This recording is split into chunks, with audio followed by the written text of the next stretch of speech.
दोस्तों नमस्कार। यह कोई राज की बात नहीं है कि हरियाणा में कांग्रेस हार गई।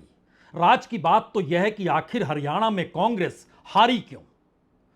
क्या कांग्रेस के भीतर का घमासान कांग्रेस को ले डूबा, या कांग्रेस को लेकर जो सोच हरियाणा चुनाव में बनाई गई, दिल्ली में मथी गई, दिल्ली में बैठे हुए तमाम कांग्रेस के धुरंधरों ने जिस भी सोच को सामने रखा वो सभी सोच हवा में थी, या उनके पीछे कहीं ना कहीं राजनीतिक तौर पर हरियाणा में सबसे ताकतवर नेता भूपेंद्र सिंह हुड्डा की थी। और भूपेंद्र सिंह हुड्डा की ताकत के आगे कांग्रेस में दिल्ली में बैठे लोगों की भी नहीं चली, या फिर वो चलाना ही नहीं चाहते थे। क्योंकि जिस तर्ज पर जो राजनीति दिल्ली में परोसी गई, क्योंकि स्क्रीनिंग कमेटी बनी हुई है, क्योंकि इस दौर में सर्वे होते हैं कि किसको टिकट दिया जाए किसको ना दिया जाए, इस दौर में तमाम परीक्षण कांग्रेस के भीतर होते हैं, बावजूद इसके कांग्रेस के अनुकूल पूरी राजनीतिक जमीन थी। और 2024 के चुनाव के परिणामों के बाद यह मान लिया गया था कि कांग्रेस को अब सत्ता में आने से कोई रोक नहीं सकता है, क्योंकि लोकसभा में तो 5-5 का खेल हो चुका था। तो आइए आज एक ऐसे पन्ने को पलटते हैं जिस पन्ने को पढ़ने की कोशिश आप जरूर करेंगे, कांग्रेस करे या ना करे। क्योंकि कांग्रेस के भीतर चुनाव जाट वर्सेस ऑल का हो चुका था, जिसका जिक्र हमने कई मौकों पर आपके साथ किया है। यह भी बताया है कि 36 बिरादरी का जिक्र बार बार राहुल गांधी अगर अपनी चुनावी सभा में कर रहे थे और इस बात का जिक्र कर रहे थे कि नौकरी मिलेगी तो 36 बिरादरी को, सत्ता होगी तो सभी के बराबर हकदारी को लेकर, लेकिन ऐसी परिस्थितियां आई क्यों। और यह परिस्थिति एक झटके में मंच पर भूपेंद्र सिंह हुड्डा और कुमारी शैलजा के हाथ मिलाने को लेकर क्यों रेंगने लगी, ऐसी कौन सी परिस्थिति थी। उस परिस्थिति तक पहुंचने के लिए कुछ पन्ने और आपको आज खोलने होंगे। मुद्दों पर आए, शुरुआत से बात शुरू करें तो दरअसल कांग्रेस की परिस्थिति हरियाणा के चुनाव परिणाम में ठीक वैसी ही है जैसी उसने सोची नहीं थी। यानी यह कल्पना के परे था कि सत्ता यानी 45 सीट तक भी कांग्रेस पहुंच नहीं पाएगी और बीजेपी रिकॉर्ड बना लेगी, हैट्रिक बना लेगी और उसकी तिकड़ी काम कर जाएगी। जबकि इस बार बहुत सक्रिय तौर पर प्रधानमंत्री मोदी की रैलियां नहीं हुई, अमित शाह की रैली भी उस तर्ज पर नहीं हुई। इस दौर में नायब सिंह सैनी ने जरूर खट्टर के दौर के तमाम दाग को धो डाला, या फिर कहें जिस अंदाज में वह वोटरों के सामने झुकते चले गए उसने कमाल कर दिया। बात आप कुछ भी कह सकते हैं आज की तारीख में, क्योंकि आपके सामने रिजल्ट है, लेकिन हमने आपसे वादा किया है कि हम उन पन्नों को खोलेंगे। उन पन्नों के आसरे हमें लगता है जब यह प्रचार शुरू हुआ उससे पहले टिकट बंटवारा हुआ, टिकट बंटवारे से पहले दिल्ली के भीतर जो टिकट लेने को लेकर हड़कंप मची हुई थी, उसको पहुंचने और समझने के लिए आपको सबसे पहले सोचना होगा कि दरअसल कांग्रेस के जितने एमएलए जीत कर आए थे पिछली बार, कमोवेश सबको टिकट दे दिया गया। 2 को छोड़कर 29 विधायकों को टिकट दिया गया जो पिछली बार जीत कर आए थे। उनको इस बार मत छूइए, क्योंकि वहां पर स्ट्राइकिंग रिकॉर्ड 90% का लगभग आ रहा है। जहां पर स्ट्राइकिंग रिकॉर्ड नहीं आ रहा है, 17 ऐसे हारे हुए विधायकों को टिकट दिया गया जिसमें से जो जमानत जब्त हुई थी, और जमानत जब्त होने का मतलब यह है कि लूजर रिपीटेड जो किया गया वो 17 थे। उस 17 में से स्ट्राइकिंग रेट सिर्फ 7% का है, सिर्फ 7% का है। यानी यह मैसेज बहुत साफ है कि आपको रिपीट नहीं करना चाहिए था। दूसरी तरफ वह भी मैसेज है कि जो पिछली बार जीते थे इस बार 2-4 आप और डिगा सकते थे, यानी लगभग 24-25 तो ठीक है, 29 तक में 4 उम्मीदवारों को और बदला जा सकता था। यह पहला मैसेज है। दूसरा मैसेज है कि लूजर जो थे उनको देना, और उसके बावजूद भी तकरीबन आधे दर्जन ऐसे उम्मीदवार थे जो इससे पहले के चुनाव में 2 से 3 बार से लेकर 4 से 6 बार चुनाव हार चुके थे, लेकिन वह हुड्डा गुट के आते थे, उनको भी आपने टिकट दे दिया। दूसरा सवाल था यह टिकट कैसे दिया जाता था, और इन सब के बीच क्या वाकई पैसों का खेल हो रहा था, करोड़ों के वारे न्यारे हो रहे थे, किसको कौन पैसा दे रहा था, कहां से टिकट आ रहा था, यह एक अलग खेल है। और उसमें सौदेबाजी में पैसा तुरंत दिया नहीं जाता, कुछ को दिया गया, कुछ ने वापस कर दिया। अभी उन नामों पर मत जाइए, गौर सिर्फ यह कीजिए कि कैसे एक जीती हुई जीत को गंवाने की स्थिति में कांग्रेस जहां पर सबसे मजबूत तौर पर नजर आती है और उसका कोई छत्रप ये बताता है कि ये मेरी कांग्रेस है, वहां पर वो हार जाती है। यहां पर एक छोटा सा हिस्सा और जोड़ लीजिए, ये राहुल गांधी की कांग्रेस चुनाव नहीं लड़ रही थी क्योंकि राहुल गांधी के मुद्दे इस चुनाव प्रचार में थे ही नहीं। लोकसभा चुनाव के दौर में चले जाइएगा तो उस दौर में संविधान का सवाल, दलितों का सवाल, पिछड़ों का सवाल, हाशिए पर पड़े तबकों का सवाल और इसके ठीक समानांतर खटाखट पैसे जाने का सवाल, इन सवालों ने कांग्रेस के अनुकूल एक राजनीतिक जमीन तैयार की थी। और लोकसभा चुनाव में भूपेंद्र सिंह हुड्डा की कोई मौजूदगी नहीं थी, वो राहुल गांधी की मौजूदगी थी, कांग्रेस की मौजूदगी थी, लोगों की पहल थी। विधानसभा आते आते ये तमाम परिस्थितियां गायब हो गई। अब आपके जहन में एक और सवाल होगा, क्या टिकट बंटवारे को लेकर ही सवाल शुरू हुआ?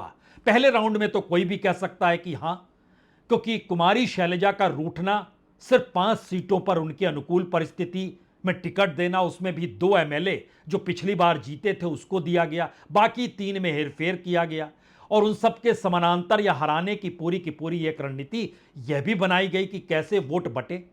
और उसके बाद लगभग शुरू में ही 8 दिनों तक शैलजा का घर में बैठे रहना।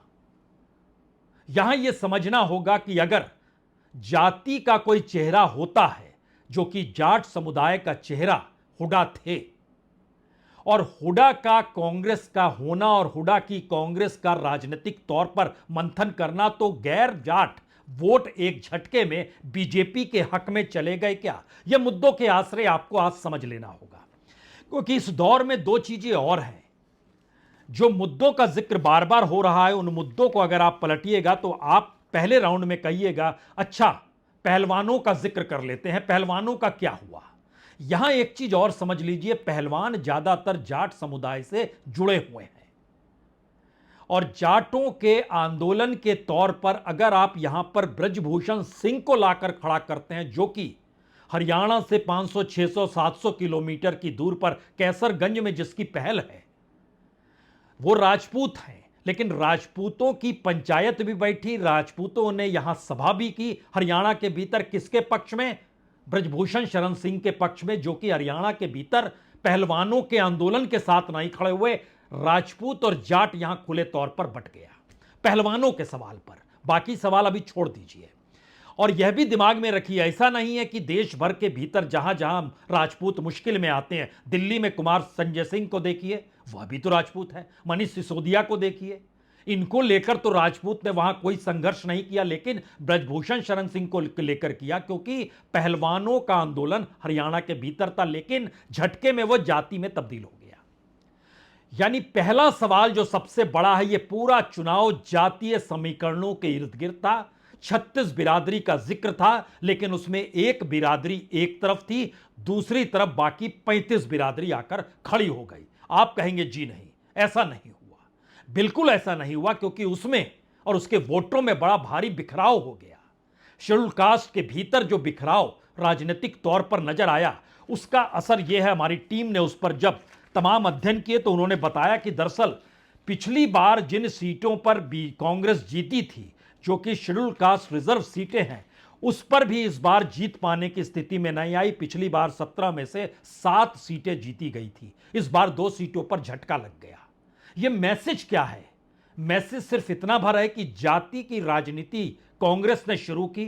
राहुल गांधी इस तमाम राजनीति से हटकर कांग्रेस को इस दौर में खड़ा कर रहे थे, क्योंकि वह जान चुके थे कि चुनावी मैदान में मोदी की मास्टरी है।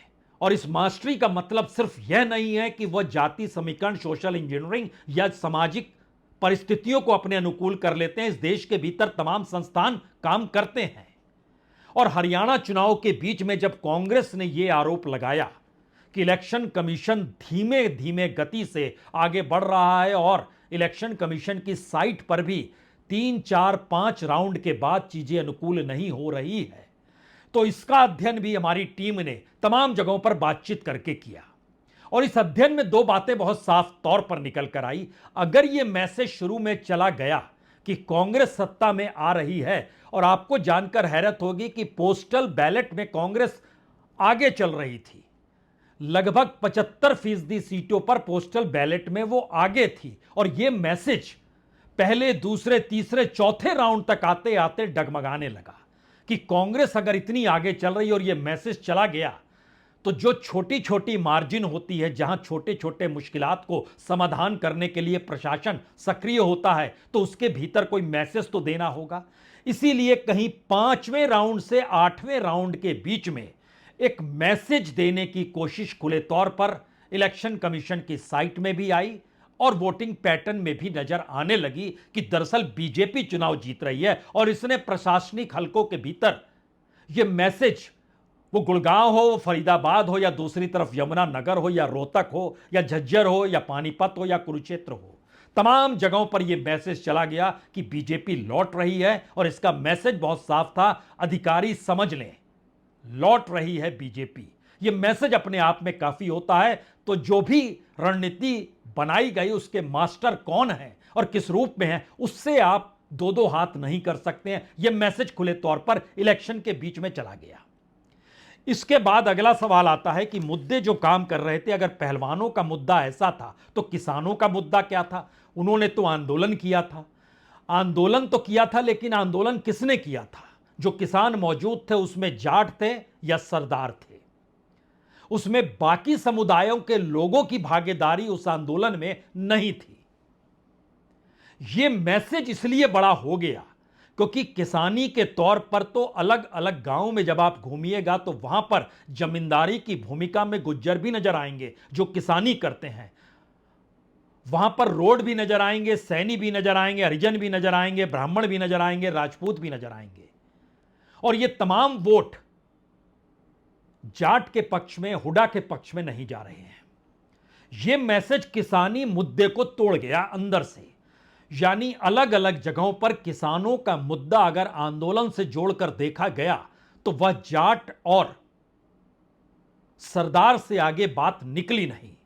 और सही मायने में कांग्रेस के पक्ष में खुले तौर पर जो वोट पड़ रहे थे उसमें जाटों की मौजूदगी थी, उसमें सरदारों की मौजूदगी थी, उसमें मुस्लिमों की मौजूदगी थी। उसके बाद एक सन्नाटा था, और उस सन्नाटे के हकीकत यह थी कि इस दौर में जो एग्जिट पोल पूरे फेल हुए, उस एग्जिट पोल ने जगह जगह पर सिर्फ जो पूछा यही पूछा कि हवा किसकी है।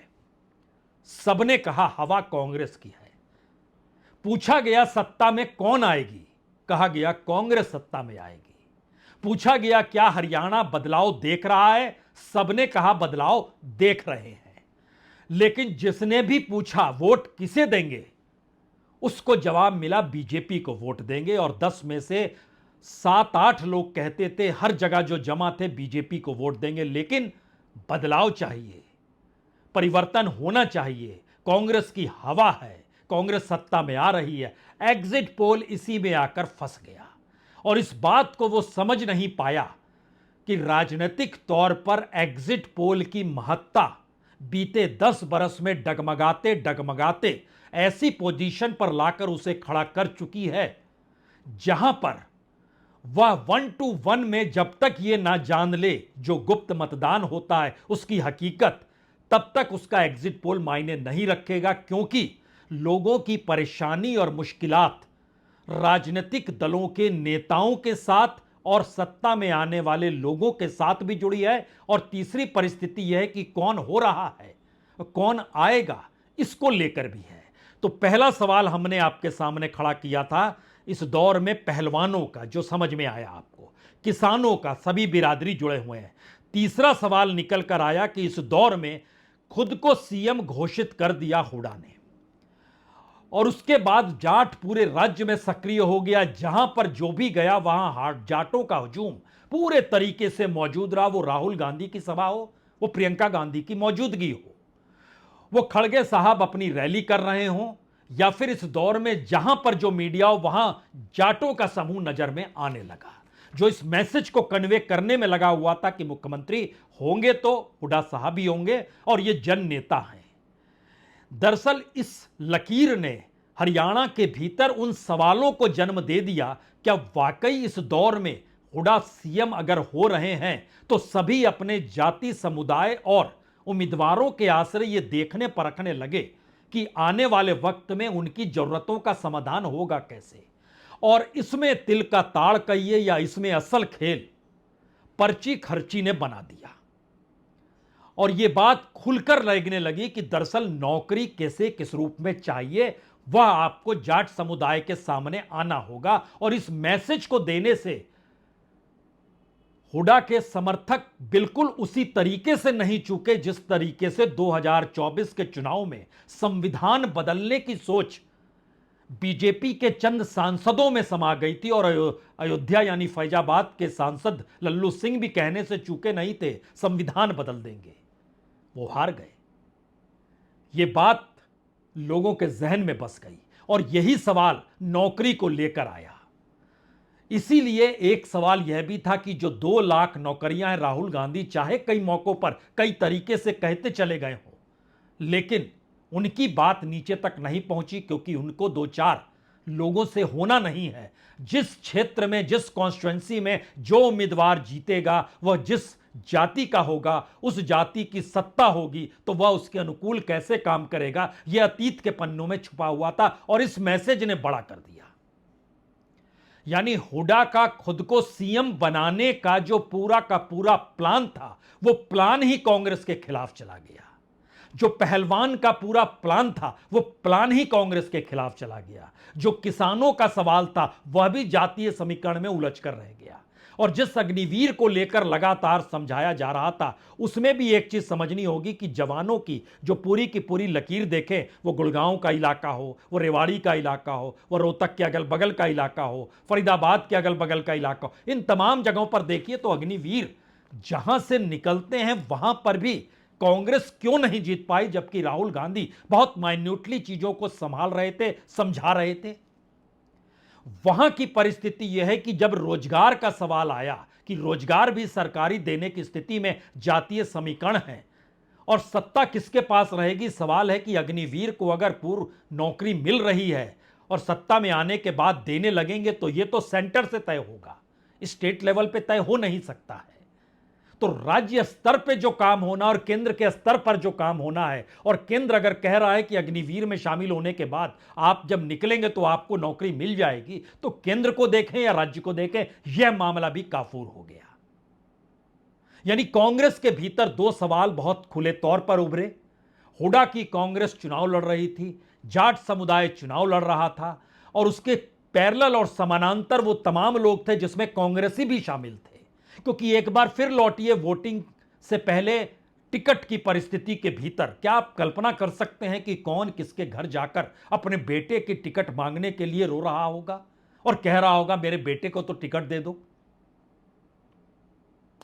और उनकी पहुंच और पकड़ दिल्ली में होगी। इसका मतलब क्या है? इसका मतलब बहुत साफ है कि इस बार कांग्रेस ये मानकर चलती रही कि हम जीत रहे हैं, अब जीतने का सेहरा जिनके माथे पर देना है वो दे डालिए। क्योंकि 2005 में सोनिया गांधी ने एक प्रयोग किया था जाट का, और पहली बार 2005 में भूपेंद्र सिंह हुड्डा मुख्यमंत्री बने, 10 बरस रहे, लेकिन एक झटके में अगर कांग्रेस भीतर से निकल कर आती और उसे समझ में आ जाता कि अगर गैर जाट कांग्रेसी को आगे किया जा रहा है और यह मैसेज दिया जा रहा है कि देखो 36 बिरादरी का सवाल है और गैर जाट व्यक्ति मुख्यमंत्री होगा, तो एक झटके में बीजेपी शून्य पर आ जाती। इसका जिक्र हमने कई मौकों पर किया इस दौर में। लेकिन जब आप सत्ता को अपने अनुकूल सोच रहे होते और परिस्थिति आपको लगती है कि हमारे अनुकूल हो चली है, तो फिर उसको साधेगा कौन? और दरअसल दिल्ली के भीतर बैठी हुई चौकड़ियां हो, उसके साथ घेरा हो, उसके साथ बड़ा घेरा हो, यह कल्पना के परे है कि इस बीच में हर भूमिका को आपको देखना होगा। G23 की अगुवाई कौन कर रहे थे? हुड्डा साहब कर रहे थे। अशोक गहलोत ने राजस्थान में किसकी बात नहीं मानी थी? जो 3 पर्यवेक्षक गए थे, सोनिया गांधी का आदेश नहीं माना था। इस दौर में हरियाणा के पर्यवेक्षक या हरियाणा को लेकर कौन 2 व्यक्ति एक साथ थे? माकन थे और गहलोत थे। और राजस्थान में माकन की बात को गहलोतों ने ही मारा था और माकन को यहां से हराया गया था। कांग्रेस के भीतर की इस राजनीति को साधने के लिए शायद राहुल गांधी का नायाब प्रयोग जो रहा, उसने कांग्रेस के उस करप्शन को, कांग्रेस की उस गुटबाजी को, और कांग्रेस के भीतर भी वैसे ही नेताओं की फौज है जो दूसरे तमाम राजनीतिक दलों में है, उसको एक झटके में ढक लिया। और राहुल गांधी का मैसेज उस समाज के भीतर चला गया जिस समाज को वोट देना था। इसीलिए लोकसभा चुनाव में कांग्रेस नहीं जनता लड़ने को तैयार थी, और हरियाणा आते आते उसी जनता को कांग्रेसी बताना और कांग्रेस के भीतर की राजनीति के जरिए जनता को साधना, इस परिस्थिति में आकर कांग्रेस उलझ गई। और इसीलिए जो चुनाव परिणाम नजर आ रहा है वो बहुत साफ तौर पर दिखा रहा है कि जो कल्पना कांग्रेस ने नहीं की थी वह उसके हक में है। यहां पर कह सकते हैं कि एक बड़ी भूमिका प्रशासन की, बड़ी भूमिका इलेक्शन कमीशन की कहा जा सकता है, इससे इनकार नहीं है। लेकिन वो परसेप्शन बनाने के लिए और ताकत पाने के लिए इसका उपयोग होता है, इससे भी इनकार नहीं है। लेकिन अगला सवाल तो यह है कि जो रणनीति बनाई गई, जिस तौर पे बनाई गई, उसमें अगर कॉन्स्टिट्यूएंसीज दर कॉन्स्टिट्यूएंसी आप देखते चले जाइएगा तो आप इस बात को लेकर भी हैरत में आइएगा, जो अलग अलग बेल्ट काम कर रहे थे, यहां तक कि बागड़ बैंड, जहां जाट वोटरों का दबदबा है, 5 जिले इसके तहत आते हैं, हिसार, सिरसा, फतेहाबाद, भिवानी, चरखी दादरी, तमाम जगहों पर सेंध बीजेपी ने कैसे लगा दी, यहां तो जाट वोटों का दबदबा है। यानी मिली जुली परिस्थिति में कैसे कोई आकर खड़ा हो गया जब लहर आंधी सुनामी चल रही थी और उसमें भी वही जाट अगुवाई कर रहा था। इस परिस्थिति से क्या आंख मूंद ली गई? हम मेवात में जरूर रहा प्रभावी कांग्रेस, क्योंकि वहां पर बहुसंख्य मुसलमानों की तादाद है और वो उसके अनुकूल रहेगा। लेकिन इसके बाद अगर आप अलग अलग जगहों पर जाएंगे, जैसे जीटी रोड बेल्ट में सेंध लगाने का जिक्र किया गया, राहुल गांधी की पदयात्रा निकाली गई, रैली की गई, और यहां आने वाले 6 जिले कुरुक्षेत्र, करनाल, पानीपत, पंचकुला, अंबाला और यमुनानगर, 23 सीटें हैं। इन 23 सीटों पर अभी तक परिणाम तो नहीं, लेकिन रुझानों के आश्रय समझिए पिछली बार से बेहतर स्थिति, यानी पिछली बार 12 सीट जीत पाई थी बीजेपी, इस बार वह उसको आंकड़े को पार करते हुए 18 सीट तक पहुंच रही है। 15 से 18 के बीच में वह खड़ी हुई है जीटी रोड बेल्ट में। यह मैसेज क्या है? यानी सब फेल। अहिरवाल क्षेत्र में 3 जिले आते हैं, यहां की 11 सीटों में यह भाजपा का गढ़ है और वहां उसने दबदबा बरकरार रखा। ओबीसी का दबदबा यहां रहता है, बीजेपी का पारंपरिक वोट बैंक है, उसमें सेंध कांग्रेस लगा नहीं पाई। बांगर बेल्ट, जो सर छोटू राम का इलाका, सवाल यह है कि चाहे वो दक्षिण हरियाणा हो या देशवाल, देशवाल की सीट भी बड़ी महत्वपूर्ण है, यह रोहतक, झज्जर और सोनीपत है। यह जाटलैंड, यहां पर हुडा का दबदबा माना जाता है। 14 सीटें हैं इन 3 जिलों के भीतर में, और यहां पर बीजेपी को कोई लाभ नहीं मिला। लेकिन इस बार लाभ कैसे मिल गया? 3-4 सीटों का लाभ कैसे मिल गया? तो क्या रणनीतिक तौर पर कांग्रेस फेल हो गई, या शुरुआत से ही कांग्रेस यह मानकर चल रही थी कि हुडा है, जीत मिल जाएगी? या फिर हुडा यह मानकर चल रहे थे अब उन्हें खट्टर या सैनी को नहीं देखना है, वह तो मुख्यमंत्री बन चुके हैं? या फिर इस दौर में जो अपने नेक्सस के आश्रय चल रहे थे, पैसे के आश्रय चल रहे थे, टिकटें उनके अनुकूल थी, क्योंकि यह माना जाता है जब कोई चुनाव जीत रहा होता है तो टिकट पाने की होड़ लगी रहती है। 100-100 करोड़ लेकर दिल्ली में लोग बैठे थे, वो दिल्ली का मेरिडियन होटल हो या मैरियट होटल हो, यहां बैठकर भी पैसों के सौदे क्या हो रहे थे। राजनीतिक तौर पर इस तरीके से चीजें चल रही थी, कह सकते हैं चल रही थी, इनकार नहीं होगा। और जो सोच रहा था उसने जमीन पर संघर्ष किया, वह चुनाव जीत सकता है, लेकिन वह हुडा के करीब नहीं, वो शैलजा के करीब भी नहीं। क्योंकि यहां से भी जो नाम निकल कर आए स्क्रीनिंग कमेटी के पास तक, उन नामों के पीछे भी एक घेराबंदी, गोलबंदी थी। वो गोलबंदी हरियाणा के भीतर से निकलकर 24 अकबर रोड के कमरों के भीतर घूमकर अपनी महत्ता को बरकरार रखने और रणनीति साधने में लेकर चलती रही। और शायद ये राजनीति चुनावी जीत की और माहौल बनाने की, इन परिस्थिति में कांग्रेस पहले से ही मान बैठी, माहौल बनाना नहीं है, माहौल तो बना बनाया है। तो क्या वाकई जो अलग अलग जगहों के परिणामों की दिशा में अब चीजें निकल कर आ रही है, उसमें 17 सीट दलितों की हो, जो कि सुरक्षित सीटें हैं, इस दौर में जीटी रोड बेल्ट की सीट हो, अहिरवाल बेल्ट की सीट हो, साउथ हरियाणा जिसमें रेवाड़ी, महेंद्रगढ़, गुरुग्राम जो कि ब्रजभूमि से सटा इलाका है, यहां पर गुज्जरों का प्रभाव है, उन्होंने प्रभाव दिखा दिया। 9 में से 7 सीटें, 8 सीटें उनके अनुकूल है। एक सीट पर कांग्रेस आगे चलती हुई, इंडिपेंडेंट एक सीट पर आगे चल रहा है। यह मैसेज क्या है? यह मैसेज बहुत साफ है। अगर राहुल गांधी ही कांग्रेस हैं तो फिर राहुल गांधी की नीतियों को, उनकी सोच को ही कांग्रेस को अपनी सोच बनानी होगी। लेकिन अगर पारंपरिक तौर पर कांग्रेस ये सोचती है कि एक बार ये एक बार वो और अब हम जीत जाएंगे, हमारे अनुकूल की राजनीति रहेगी, तो वोटर इस बार समझने लगा है कि दरअसल आप में और बीजेपी के उम्मीदवार में कोई अंतर नहीं है और दिल्ली में आपकी सत्ता है नहीं। आप जिन मुद्दों को लागू कराना चाहते हो, मुद्दे आपके हाथ में है नहीं। इन परेशानी के सबब में कांग्रेस को रणनीति जो बनानी चाहिए थी,